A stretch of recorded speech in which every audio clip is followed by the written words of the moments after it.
This is now our new finished floor line. And now our bottom riser is the correct height. Dropping the carriage also lowers the top to the correct position. One more thing. I like to anchor my carriages to the subfloor. This line represents our finished floor line and is our cut line since we're using carpet on our stairway. If we had planned on using 3/4 inch oak flooring and had adjusted for this in our total rise calculations, I would want to add the thickness of this flooring to the bottom of my carriage. And this new line would represent our subfloor. I'm using a Skill worm drive saw, which is the same saw used for all my framing. Only here I've put on a 40-tooth carbide blade to get a smooth cut. The first cut I make is for the top tread.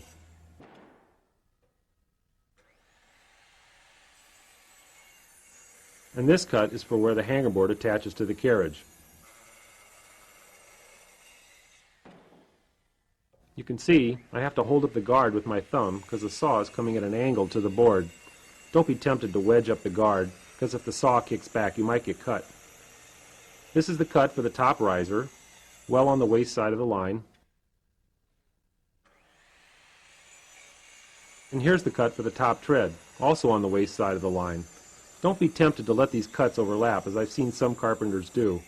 They want that chunk to drop out without using a handsaw, but it weakens the carriage.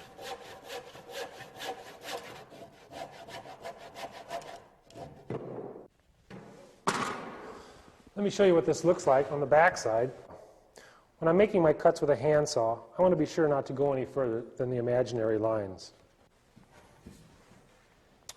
After I finish cutting out the rest of these notches, I use this carriage as a pattern for our other two.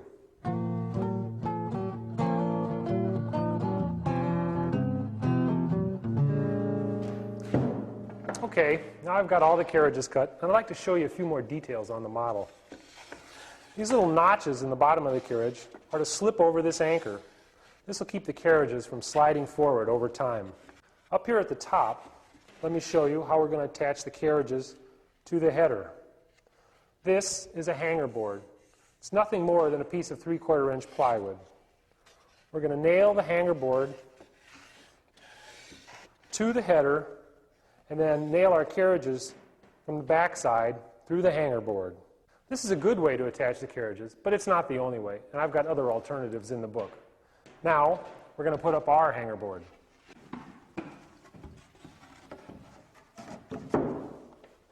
I want this hanger board to be really secure because it holds up all the carriages.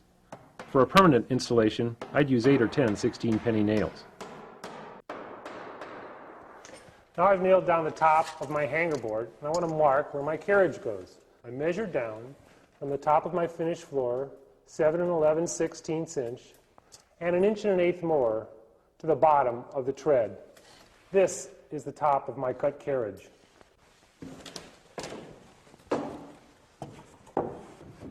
Okay, I'm right on my mark, tight against the hanger board. I'm going to temporarily tack this in place so I can make some marks on the studs for a 2x4 spacer board that I'm going to install in a minute. Now I've got my 2x4 spacer in place. I'm going to nail my carriage to that 2x4.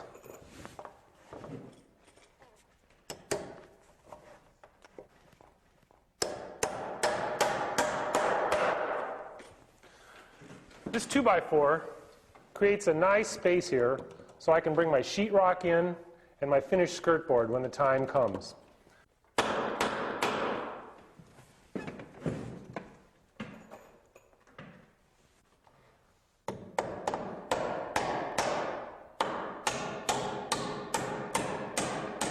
I'm nailing through the back of the hanger board into the carriages with some 16-penny nails, 2 into each carriage. If this still doesn't seem like enough, I'll use a metal clip on the front where the carriage meets the hanger board. This is the kickboard I showed you in the model. I'm nailing it down with a couple 16-penny nails. When you do this, try and hit the floor joist instead of just the plywood. You only see me using 2 nails, but 3 or 4 would be better. Since I've cut the kickboard to the right length, all I have to do is slide the carriage to the end of it and nail it in place. Then I center the third carriage and tack it also.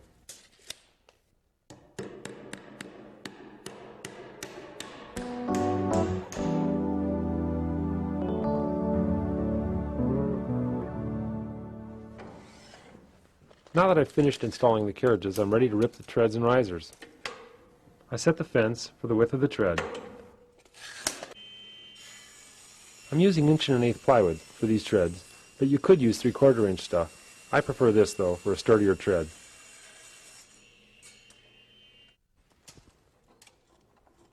With the treads cut, I set the saw to rip the risers.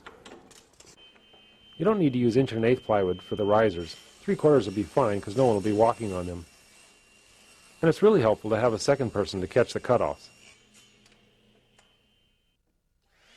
I have to do one more thing before installing these treads. I'm going to ease the edge with a 1-inch diameter round over bit. It's easier to bend the carpet around this soft edge, and it'll last a lot longer.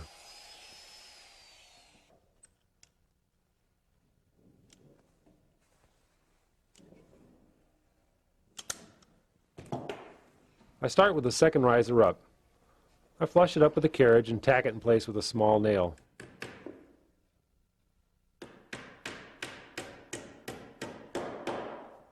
Then I drill a pilot hole for some screws.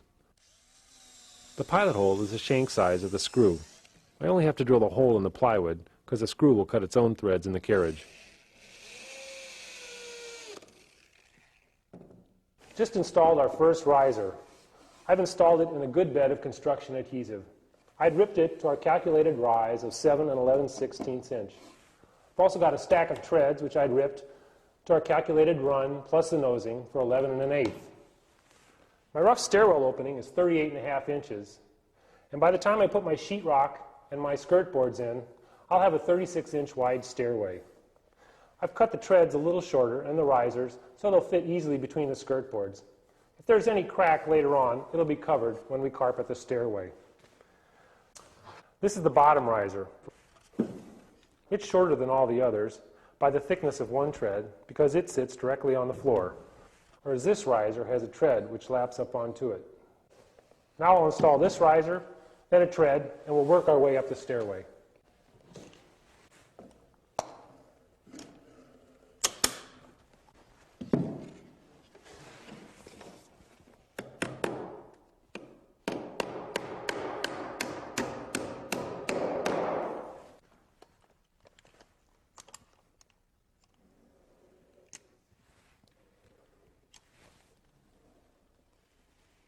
As you can see, I really believe in this goop. I use it everywhere where wood meets wood. It'll really keep the squeaks down in the future.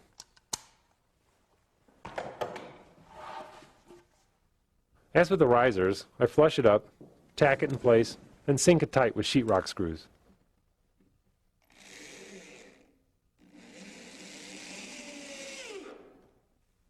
Now a couple more screws from the back will turn all these pieces into one solid unit. Now that I've installed about half the treads, I thought I'd pop up here and show you a few things. Our hanger board is going to serve as our last riser since we removed 3/4 inch from our carriage when we cut it.